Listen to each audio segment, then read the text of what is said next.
明仔就是立冬，古早话讲立冬保冬保喙空，这个意思就是讲冬天要来啊，就要赶紧进补挺身体。不过，大家人的体质无相同，若是为补品伤过热，颠倒就会有反效果。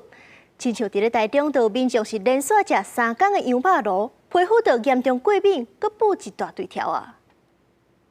是姜母鸭、羊肉炉、麻油鸡、鸡酒，或者是那种烧酒虾，或者是那种药膳的羊肉，或者是药膳排骨等等。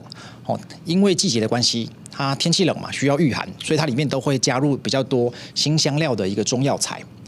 那所以呢，这些东西呢，就会让我们原本体内的发炎状况可能会变得比较明显。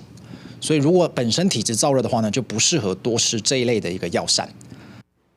真侪人在寒人都会食羊肉炉、食牛母鸭，这食落到底身体就烧乎乎。不过在台中，就有民众连续食3天羊肉炉了后，就开始补条啊、皮肤痒。医生就提醒观众朋友，平常时啊，骹手会冷叽叽，定着受风寒的人是较适合食温补。若是这火气大、喙焦、惊热、熬流汗的人，就无介适合。另外，若是当咧感冒、发烧、胃肠炎的患者，嘛无适合食补。